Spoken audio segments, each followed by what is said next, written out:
أعوذ بالله من الشيطان الرجيم.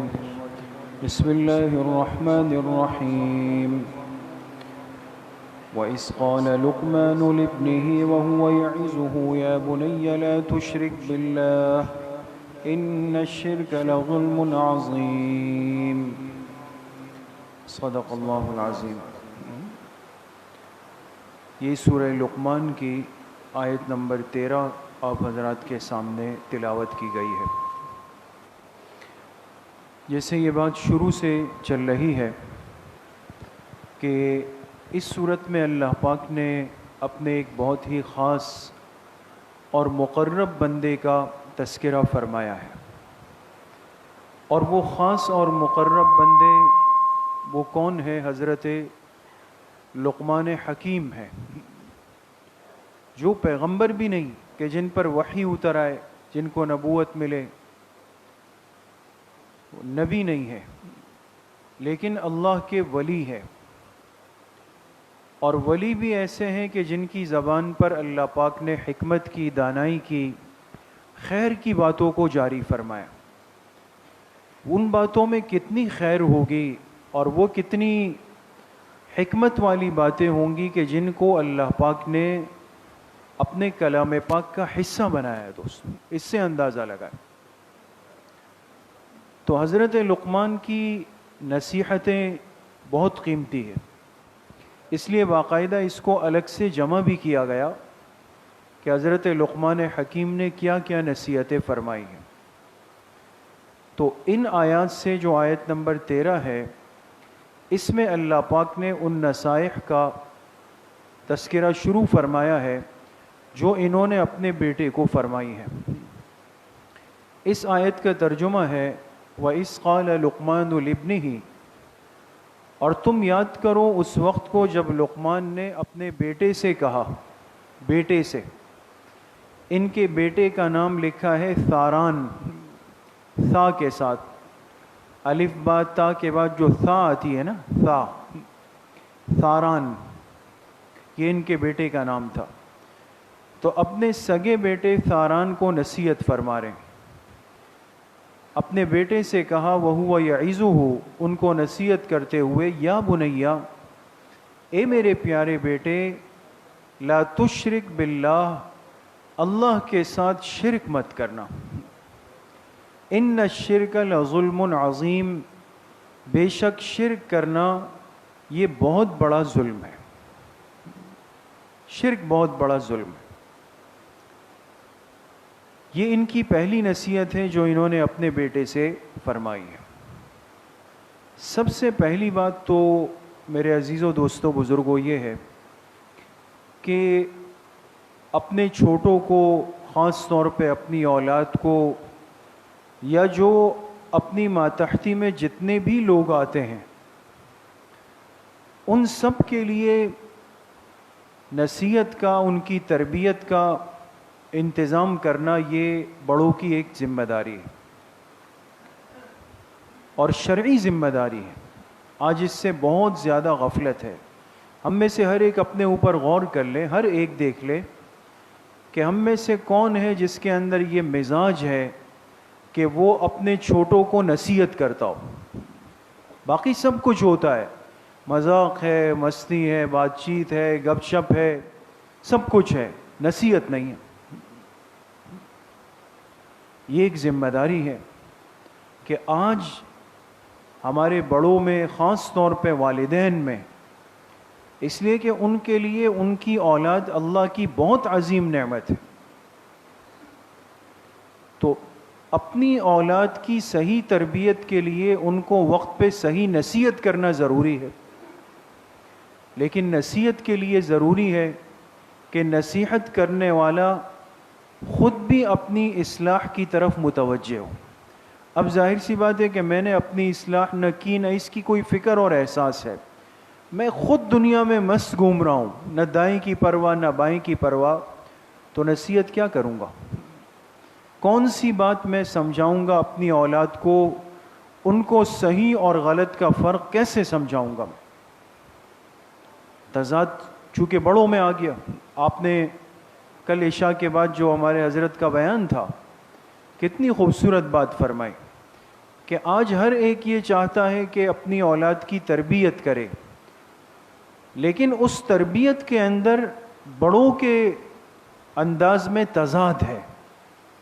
کیا مطلب؟ آ کے گھر پہ کہا بچے کو کہ دیکھو جھوٹ بہت بری بات ہے، نہیں بولنا چاہیے، اس سے زبان کٹ جاتی ہے۔ بڑے اس طرح ڈراتے ہیں نا، جھوٹ نہیں بولنا چاہیے، قیامت میں یہ ہوگا، اللہ ناراض ہوں گے، یہ نصیحت کی۔ اور تھوڑی دیر بعد گھنٹی بجے تو یہی والد اپنے اس بچے سے کہتے ہیں میرا نہیں بتانا باہر۔ وہ پہلی والی نصیحت تو ہوا ہو گئی نا، تضاد آ گیا نا۔ بولا زبان سے اس کو یہ کہ جھوٹ نہیں بولنا، عمل سے بیٹے کو کہا کہ دروازے والے کو نہیں بتانا کہ ابو گھر پہ۔ تو اس بچے کا ذہن کیا بنے گا کہ ابو کی پہلی والی بات صحیح ہے یا ابو کا یہ عمل صحیح ہے؟ اس لیے نصیحت اس وقت تاثر ڈالتی ہے، فائدہ مند ہوتی ہے، جب کرنے والے کے مزاج میں، انداز میں، ترتیب میں، زندگی میں خود اصلاح موجود ہو۔ اور افسوس یہ کہ ہمارے اندر خود یہ ساری کمزوریاں آج پیدا ہو چکی ہے۔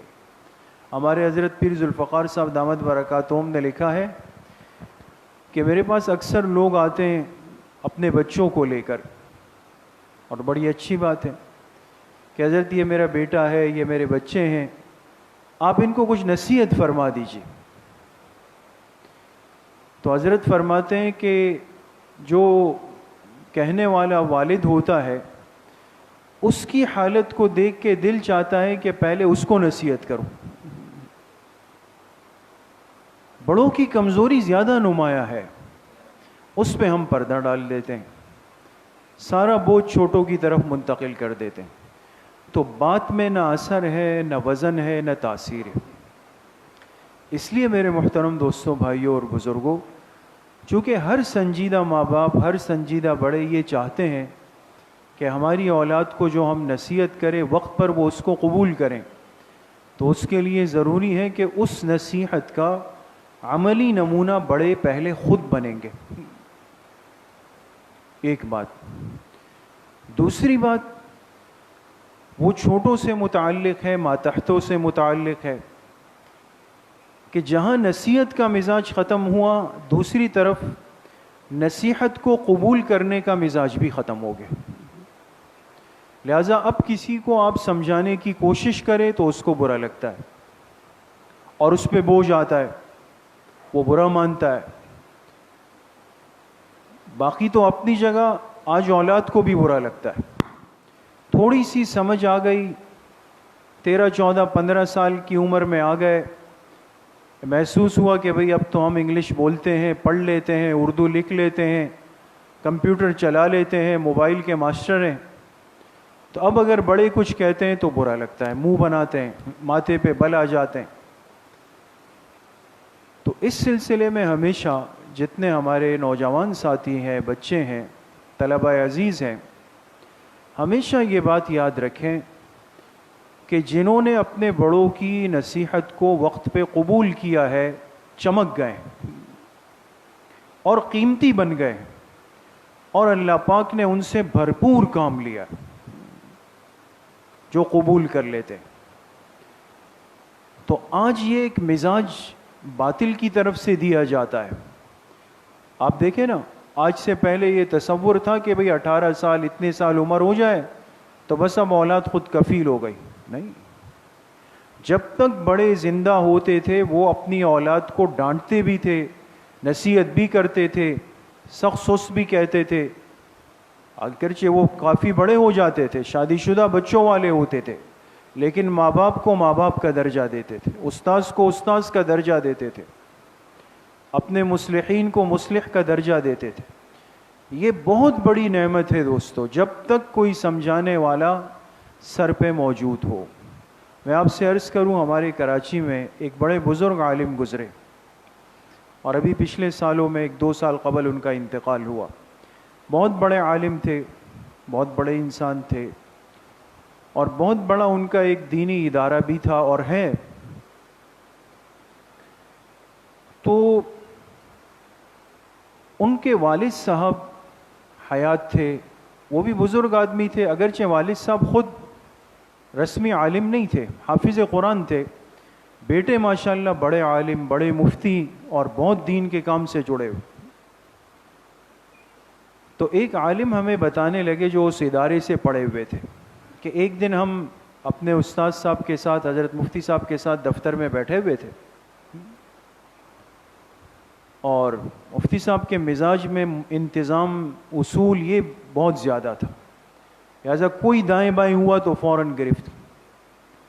اب سب ان کے شاگرد آفس میں دفتر میں بیٹھے ہوئے، اور اتنے میں ان کے والد صاحب آئے، بزرگ آئے، اور وہ کسی بات پہ حضرت مفتی صاحب سے ناراض تھے، کچھ بات تھی۔ تو انہوں نے پھر کچھ یہ نہیں دیکھا کہ یہ کہاں بیٹھے ہیں، کون بیٹھا ہے، ان کے طلبہ بیٹھے ہیں، چھوٹے بیٹھے ہیں، انہوں نے آ کے دفتر میں ان کو بھرپور سنا دی، خوب بات سنا دی، جیسے ایک والد اپنے اولاد کو سناتا ہے، انہوں نے سنا دی۔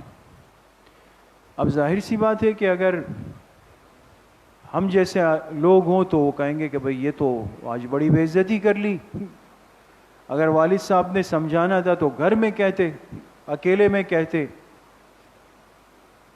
لیکن بڑے آدمی تھے مفتی صاحب، تو جب ان کے والد صاحب گئے تو مفتی صاحب نے اپنے طلبہ سے کیا کہا کہ اللہ کا شکر ہے کہ ہمیں بھی کوئی ڈانٹنے والا موجود ہے، ہم تو سارا دن ڈانٹتے ہیں طلبہ کو، اپنے خادمین کو، اس میں تو زندگی گزر رہی ہے، لیکن اللہ کا شکر ہے کہ میرے سر پہ بھی کوئی ایسا موجود ہے جو میرے غلط کو بھی غلط کہہ سکتا ہے اور میری اصلاح بھی کرتا ہے۔ ایسا انسان بن جاتا ہے دوستو۔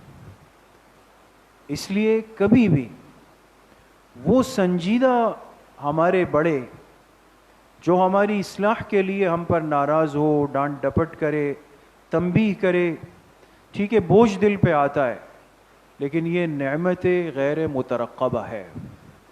میں ہمیشہ اپنے طلبہ ساتھیوں سے کہتا ہوں، جب بڑے چلے جاتے ہیں اور کوئی ایسا بڑا نہیں رہتا کہ جو میرے غلط کو غلط کہے، مجھے صحیح راستہ دکھائے، پھر ساری مشکلات کا آغاز ہو جاتا ہے، اس لیے کہ مجھے پھر اپنا صحیح بھی صحیح لگتا ہے، غلط بھی صحیح لگتا ہے۔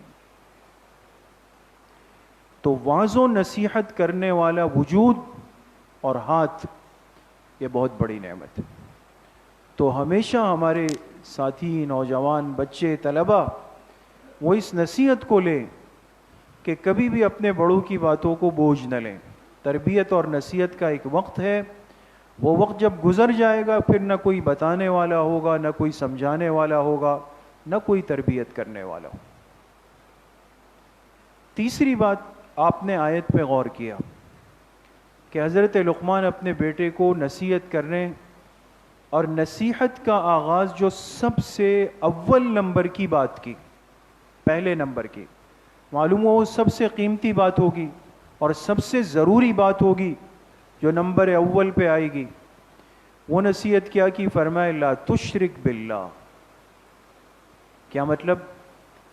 کہ بیٹے اپنے عقیدے کی حفاظت نمبر اول پہ کرو۔ عقیدہ یہ بنیاد ہے دوستو۔ تربیت کا آغاز سنجیدہ ہونے کے بعد عقیدے سے ہوگا۔ ایک تو بچپن کی عمر ہوتی ہے نا، 6 7 8 9 10 سال کے بچے کو ہم یہ نہیں کہیں گے کہ بھئی عقیدہ کیا ہوتا ہے اور اس میں کیا تفصیل ہے اور اس کی کیا جزیات، یہ ان کو نہیں کہیں گے۔ ان کو تو صرف آپ نماز کی، اعمال کی، صفات کی ترغیب دیں، ان کو اپنے ساتھ مسجد لے کے آئیں۔ لیکن جب یہ بچہ شعور میں آئے، سنجیدہ ہونے لگے اور صحیح اور غلط میں تمیز کرنے لگ جائے، تو یاد رکھیں کہ ماں باپ کا، بڑوں کا سب سے پہلا حق اور ذمہ داری یہ ہے کہ ان بچوں کی اعتقادی اصلاح کریں، عقیدے کی۔ لیکن حضرت لقمان کیا نصیحت کر رہے ہیں؟ سب سے پہلے بیٹے اللہ کے ساتھ شرک نہیں کرنا۔ عقیدہ خراب ہو گیا تو ان الشرک لظلم عظیم، شرک کرنا بہت بڑا ظلم ہے، سارا کام ہی نیچے خراب ہو جائے گا۔ تو اس لیے میرے محترم دوستوں، بھائیوں اور بزرگوں، عقیدہ اتنی سستی چیز نہیں ہے۔ اور اتنی ہلکی چیز نہیں کہ اس کو بالکل ہم 3rd ڈگری پر لے آئیں، تیسرے درجے میں لے آئیں، وہ بالکل بے حیثیت ہو کر رہ جائے۔ عقیدہ بنیاد ہے، اصل ہے، جڑ ہے۔ اگر عقیدہ خراب ہوگا، یاد رکھیں کہ اعمال کا وزن بے حیثیت ہو کر رہ جاتا، وہ بے حیثیت ہو جائے گا۔ اس لیے آج کے فتنوں میں بڑا فتنہ وہ اعتقادی کمزوری پیدا کرنے کا ہے۔ یہ فرق آج امت کو سمجھانا ہے کہ بھئی جس ذات نے پیدا کیا ہے، جس کا کھاتے ہیں، جس نے نعمتیں دی، جس نے بچپن سے لڑکپن میں، لڑکپن سے جوانی میں یہ سارے مراحل جس ذات نے طے کیے، مانگنے کا حق بھی اس سے ہے، دعا کے لائق ذات بھی وہ ہے، سجدے کے لائق ذات بھی وہ ہے، مانگنے کے لائق ذات بھی وہ ہے۔ کتنی محرومی کی بات ہے کہ اللہ کی نعمتوں کو استعمال کر کے اس سے بھرپور فائدہ اٹھا کے ایک مسلمان پھر اللہ کے غیر کے سامنے سجدہ ریز ہو جاتا ہے، اللہ کے غیر سے مانگنے لگ جاتا ہے۔ الٹی سیدھی قسم کی منتیں آج عام ہے دوستو۔ یہ ضروری نہیں کہ آپ کو عقیدے کی خرابی اس صورت میں نظر آئے گی کہ نعوذ باللہ کوئی بت کے سامنے جا کے سجدہ کرے، نہیں نہیں نہیں۔ یہ منت جو ہم مانتے ہیں نا، نظر مانتے ہیں، یہ اس کا تعلق عقیدے سے ہے دوستوں۔ آج آپ کو اندازہ نہیں کتنے لوگ اس معاملات میں بالکل جاہل مطلق ہیں، ایسی نظریں مانتے ہیں کہ انسان کانوں کو ہاتھ لگاتا ہے، اللہ کے غیر کی نظر مانتے ہیں کہ میرا فلاں کام ہو جائے تو میں فلاں کے نام پر یہ کام کروں گا، یہ چیز دے دوں گا، یہ کام کر لوں گا، اللہ کے غیر کے نام۔ کام اللہ سے کروانا ہے، نظر غیر کی ماننی۔ قسم کھاتے ہیں آج لوگ، اللہ کے غیر کے نام کی قسم کھاتے ہیں۔ حدیث پاک میں آتا ہے، صحیح روایت ہے دوستو، حضور علیہ الصلوۃ والسلام نے فرمایا کہ میرے جس امتی نے قسم کھائی اور اس قسم میں اللہ کو چھوڑ کر غیر کو شامل کیا، اس نے شرک کا ارتکاب کیا، اس کو شرک فرمایا گیا۔ آج کسی کی توجہ ہے اس بات کی طرف کہ غیر اللہ کی قسم کھانا بھی شرک ہے؟ اس لیے میرے عزیزو دوستو بزرگوں، عقیدہ بنیاد ہے۔ تو سب سے پہلی نصیحت حضرت لقمان حکیم کی کیا تھی؟ لا تشرک باللہ، کہ بیٹے اللہ کے ساتھ کسی کو شریک مت کرنا۔ اس لیے میرے عزیز ساتھیوں، آج تربیت اولاد میں ان کے ایمان اور ان کے عقیدے پر ضرور محنت کریں، عقیدے کی اصلاح کی ضرور فکر کریں۔ آپ کو جہاں محسوس ہو کہ آپ کا بچہ ایسے ماحول میں بیٹھنے لگا ہے کہ جہاں اعتقادی کمزوری پیدا ہو رہی ہے، وہ الٹی سیدھی بول رہا ہے، کسی اور اسٹیشن سے باتیں کر رہا ہے، احتیاط کریں، اپنے بچے کی حفاظت کریں، ان کو صحیح ماحول، صحیح تربیت، مستند علماء کے ساتھ جوڑیں تاکہ ان کے عقیدے محفوظ ہو جائیں۔ تو کوشش کریں گے انشاءاللہ، اللہ پاک صحیح عمل کی توفیق نصیب فرمائے۔ الحمدللہ رب العالمین والصلاة والسلام علی سید